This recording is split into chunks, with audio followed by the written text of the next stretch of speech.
Have you ever wondered what true spiritual practice really is? Have you ever questioned if your meditation, your beliefs, your rituals are actually making you a better person or just making you feel better about yourself? And have you asked, is what I'm doing truly reducing suffering in the world, or am I just escaping from it?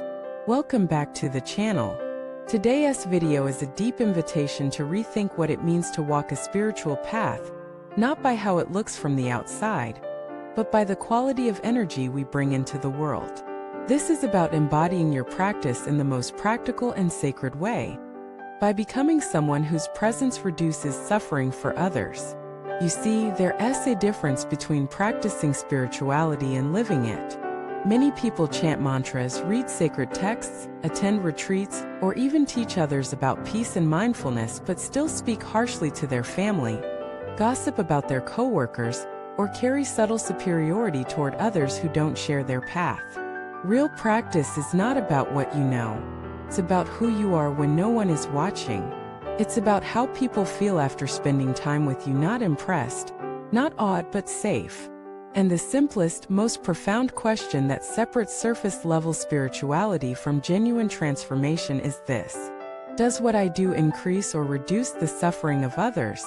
Let us pause there, because this question changes everything. It's easy to focus on personal growth, self-awareness, self-healing, self-realization, and all of those are beautiful, necessary, noble. But if our inner work doesn't make us gentler, more patient, more forgiving, more compassionate toward others, then it is incomplete. Real practice begins when our healing becomes a space for others to rest, not walk on eggshells. It begins when we stop weaponizing our boundaries to avoid accountability. It begins when we stop using spirituality to bypass hard conversations or justify self-absorption. Real practice asks, am I being kind not just to people I like, but to those who challenge me? Am I making others feel heard, or just waiting for my turn to speak? Am I helping others carry their burden, or adding weight with my judgments? Am I bringing calm to the room, or chaos masked in intensity? This kind of questioning takes courage, because it's not glamorous. It won't get you applause. You won't post it on social media. But it's real. Let us go deeper. Imagine you're at work. Colleague makes a mistake. You catch it. You correct it. But how you do it matters. Do you correct them with condescension, or with kindness? Do you shame them behind their back, or support them with integrity?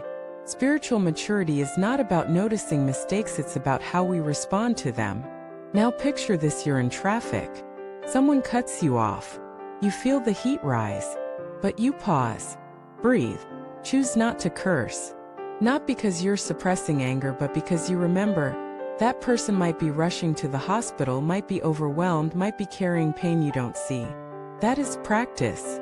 Or perhaps you're in a disagreement with someone you love. Your ego wants to win, but your heart wants to connect. So instead of proving your point, you pause. Listen. Seek to understand before being understood. That is practice. Spirituality isn't a sanctuary where we escape the world. It's the skill of walking through it with open eyes, soft hearts, and steady hands. And sometimes it means doing what is hard. Apologizing even when we weren't completely wrong. Letting go of being right to preserve the relationship.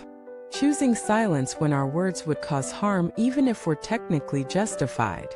The highest form of spiritual discipline is not fasting, meditating, or memorizing scriptures. It's learning to master the space between stimulus and response. It's in that gap that peace is born.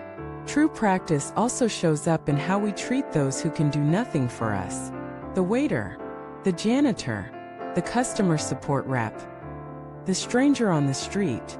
Anyone can be kind to someone powerful, but real character is revealed in how we treat those without power. Real practice humbles us. It strips away pride. It replaces judgment with empathy, because the more awakened you become, the more you realize everyone is fighting an invisible battle, and your smallest act of kindness might be their only moment of relief that day. So you move through the world with gentleness. You slow down before reacting. You ask before assuming. You pause before speaking. You listen not just with your ears, but with your whole presence. And slowly, the ripple effect begins. You speak and people feel seen. You walk into a room and people feel safer. You disagree and people still feel respected. Not because you're perfect, but because you've chosen presence over pride. That is real practice. It's not sexy. It's not loud. It's not always praised. But it's the most powerful form of transformation because it changes the world around you. Every harsh word not spoken is an act of peace. Every hurt not passed on is a broken chain. Every time you treat someone better than they expected, you make the world a bit softer. That's the essence of what it means to be on a spiritual path, not what you believe, but how you behave. So next time you find yourself about to speak, act, or even think, ask yourself the question, will this bring suffering to another? Or will it bring relief? It's the most honest mirror, the most sacred filter. And if the answer isn't clear, pause, reflect, choose again. Because every moment offers us the chance to practice not in theory, but in action. Thank you for watching this video.